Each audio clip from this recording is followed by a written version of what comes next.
세계를 만나는 시간 나우 함께하고 계시는 지금 시각 10시 43분 10초 막 지나고 있습니다. 이번에는 국제뉴스를 바라보는 넓은 시각을 키워드리는 코너죠. 전지적 세계 시점 인문결 연구소 임상훈 소장님과 함께합니다. 어서 오세요. 네, 안녕하세요. 네.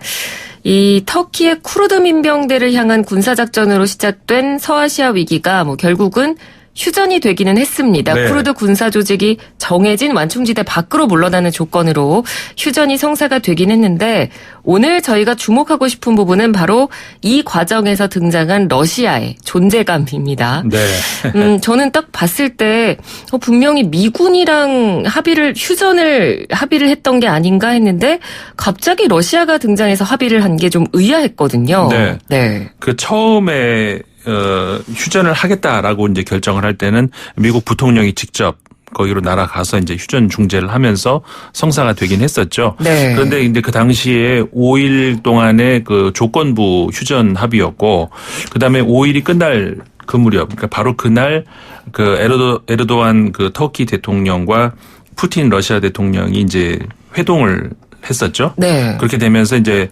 그 휴전의 그 성격을 조금 더 그러니까는 조건부 단기간에서 이제 완전히 뒤로 미뤄서 이제 이제는 그 사실 5일간의 그 잠정적인 휴전 때는 이게 끝나면 다시 진행이 될 것 같다라는 그런 예상도 컸는데 지금은 이제 정상적으로 좀 평화가 올 것 같다라는 그쪽으로 많이 커지고 있거든요. 네. 그러니까는 미국이 이미 사실은 그 트럼프 대통령이 군사를 철수시키겠다라는 것이 지난해 말부터였었잖아요. 네. 그러면서 이번에 이제 진짜 본격적으로 빼기 시작한 건데 이미 미국의 철수가 예고된 상태에서 어떻게 보면 힘의 공백이 생기지 않습니까? 한마디로 진공 상태가 되는데 사실 물리학에서도 그렇지만 진공 상태가 오래 가지는 못하죠. 그렇죠.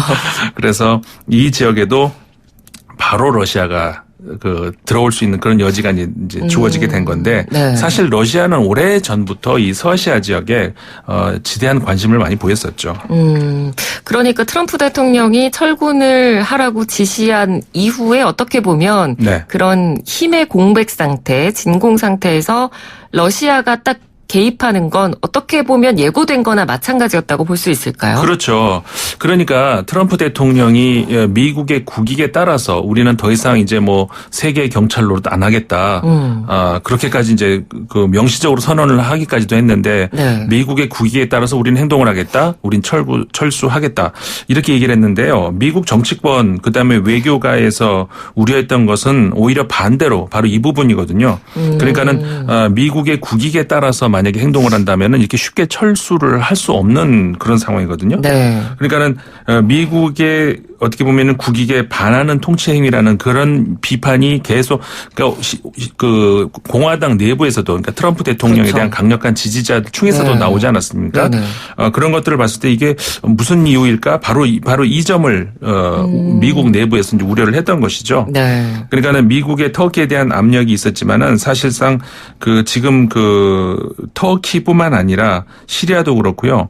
쿠르드는 말할 것도 없고 미국 정부가 적어도 현재의 트럼프 행정부가 그 서아시아에서 신뢰를 많이 잃은 게 사실이고요. 현재 상황으로 봐서는 링 밖으로 이제 완전히 나간 거다. 그 상황에서 이제 중재자 역할로서 사실 트럼프 푸틴 대통령 같은 경우에는 정치적인 관록이야 그렇죠. 전 세계적으로 정말 그 푸틴 대통령 과거에 이제 누구 한 분이 그런 말씀하시더라고요.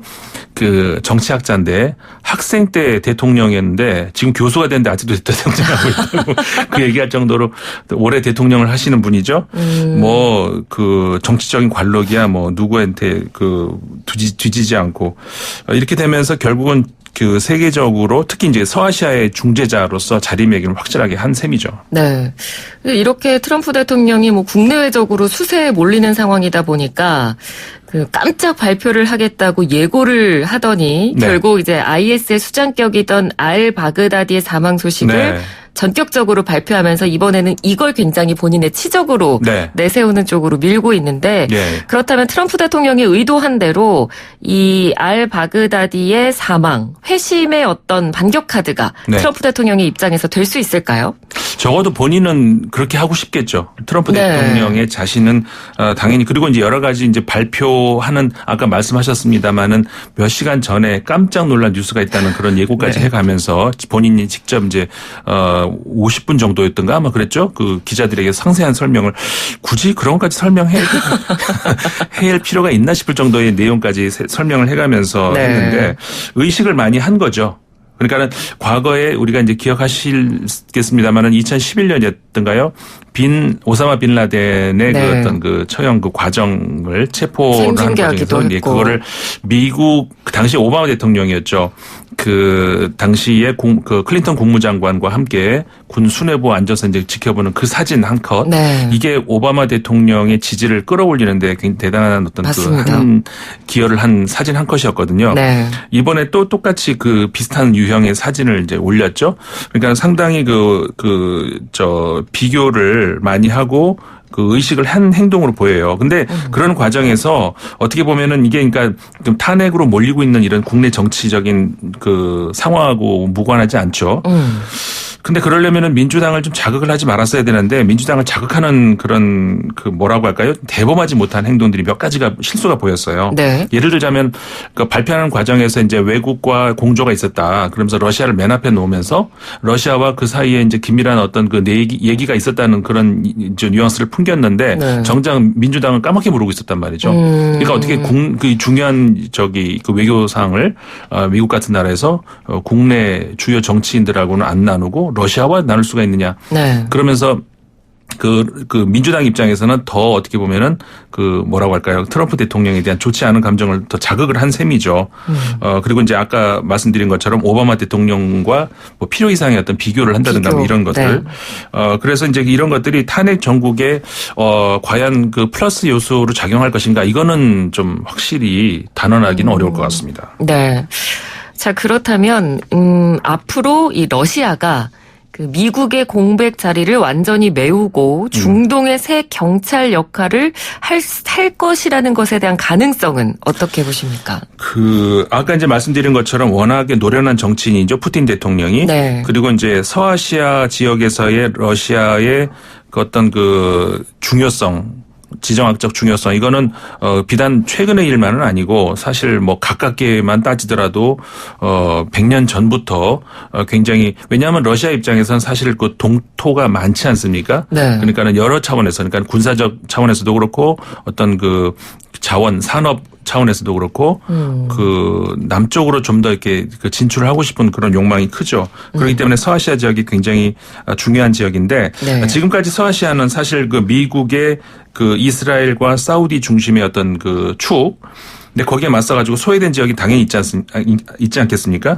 러시아, 시리아 이런 쪽. 그쪽을 이제 러시아가 책임지고 이렇게 그 우호적인 관계를 맺는 이렇게 되면서 어떻게 보면은 수동적인 그런 미국의 그 빛에 가려지는 그늘 쪽을 챙기는 이런 전략적인 그 스탠스를 취했거든요. 그랬기 때문에 현재의 그런 정도의 가지고는 그 스탠스를 가지고는 미국의 자리를 대체하기는 이르다. 완전히 대체하기는 어렵다. 그렇죠.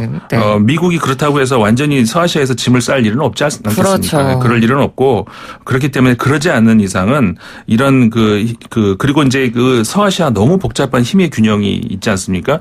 이거를 적절하게 그 조화시키면서 통제를 하기에는 러시아가 아직은 힘이 이제 부족하다. 군사력으로도 아무리 이제 군사 강국이지만 미국에 비했을 때 군사력으로 아직 훨씬 차이가 나고요. 그렇기 때문에 일단은 중동의 새 경찰 역할 물음표.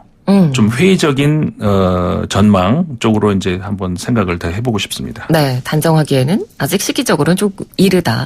자, 그렇다면 러시아가 이 지역에 관심을 가지고 있는 이유는 따로 있겠죠? 아까 말씀드린 것처럼 일단 남쪽으로 그 진출하고자 하는 그런 꿈은 이제 과거부터 오래 가지고 있었고요. 사실 그러니까 그리고 이제 유럽 쪽, 그러니까 러시아가 유럽인가 아닌가 좀 본인들도 좀 애매한 그게 있죠. 사실 그 전임이었던 옐친 대통령 같은 경우에는 친유럽 쪽으로 많이 다가가려 노력을 했죠. 그런데 이게 잘 안 됐어요. 그러니까 그거는 어떻게 보면 유럽의 어떤 실패라고 할 수도 있는데 그러다 보니까 이제 푸틴 대통령은 어떻게 보면 유럽 쪽에서 좀 떨어져 나오면서 다른 쪽으로 진출하려는 그런 정책이 더 돋보이기 시작을 했는데 사실 그 전에는 그러니까 19세기에도요. 그 슬라브 민족 아닙니까? 그러면 유럽의 발칸반도에 보면 슬라브 민족들이 살잖아요. 네. 그러니까 러시아가 그쪽으로 지대한 관심을 보였었어요.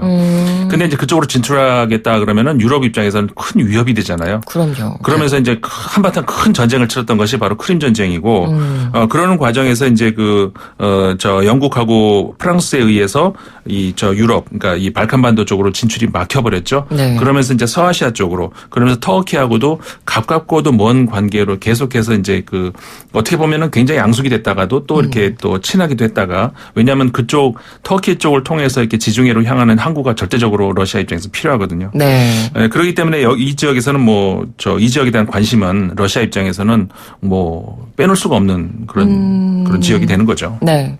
그러니까 러시아가 요즘 다양한 대륙으로 손을 뻗치고 있다는 느낌이 네. 좀 드는 게 네. 이렇게 이번 사건도 그렇고, 그러니까 서아시아 쪽으로 이렇게 관심을 갖고 있는 것도 그렇고, 최근에 국제 뉴스를 살펴보면 푸틴 대통령이 아프리카로 손을 뻗치는 그런 모습도 많이 보이고, 네네. 얼마 전에 아프리카 정상회의 경제 포럼도 열리기도 했었고, 그렇죠. 굉장히 다양한 나라로 지금 영향력을 뻗치려고 노력을 하고 있거든요. 네네.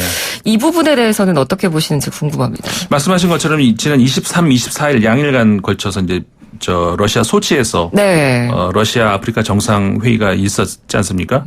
이 아프리카 대륙에 대한 관심은 비단 러시아뿐만 아니라 사실 다른 나라들도 그렇죠. 굉장히 많습니다. 왜냐하면 정말 이게 잠재력을 가진 네. 땅이거든요. 이 제하자원도 무궁무진하고요. 14억, 15억 정도 전체 인구가 따지면은 그렇게 되는데, 앞으로 워낙 아직까지는 이제 경제 성장이 낮다 보니까 잠재력이 정말 제일 큰 땅이라고 할 수가 있거든요. 네. 가장 먼저 진출한 나라라고 한다 그러면은 이제 중국이 있죠. 사실은 중국이 제일 먼저 선수를 쳤고, 네. 중국은 사실 지금 굉장히 중국이 콩고 민주공화국이라든가 중앙아프리카라든가 등등 진출을 굉장히 많이 했습니다. 전체 아프리카 인프라의 30%가량을 중국이 지금 이미 장악을 하고 있거든요. 네. 그러는 상황에서 이제 러시아가 조금 뒤늦게 이제 뛰어들었는데, 그리고 러시아는 이제 아프리카 대륙과는 과거의 무기 수출로 이제 끈끈한 관계를 맺고는 있었죠. 근데 이제 소련이 붕괴한 이후로는 그런 게 좀 끊어졌다가 지금 이제 다시 이제 회복을 하고 있는 중인데, 아프리카에서 사용하는 무기 30% 이상이 또 러시아 무기고요. 그러니까 그쪽으로 또 러시아는 러시아가. 아주 강한 그런 양상인데, 네. 최근 들어와가지고는 이제 새로운 신분야 개척에 눈을 많이 돌리고 있어요. 예를 들자면 석유 개발이라든가 천연 가스 개발이라든가, 그래서 나이지리아 가스를 또 러시아는 또 송유관 또 전문 아니겠습니까? 그렇죠. 뚫어가지고 북아프리카를 통해서 유럽까지 보내는 이런 쪽에 관심을 가진다든가, 원자력 발전, 아직까지 아프리카의 원자력 발전이 거의 없어요. 하나 정도 있나? 없어요. 그러니까는 네. 그쪽으로 이제 개발을 관심을 가진다든가 등등 해가지고, 하여간 지금 아프리카 지역은 중국, 러시아, 그리고 미국도 이제 뒤늦게 뛰어들기 시작을 했고요. 전 세계 강국의 각국 주장이 되고 있으니까 그런 네. 입장에서 러시아가 놓칠 이유가 없죠. 네. 그러니까 조만간 저희가 이 시간에 또 강대국들의 아프리카 대륙 진출 관련해서도 저희가 네. 한번 다뤄보면 좋을 것 네, 같습니다. 네, 그렇죠. 오늘 말씀 잘 들었습니다. 고맙습니다. 네, 고맙습니다. 네, 지금까지 인문결연구소 임상훈 소장과 함께했습니다.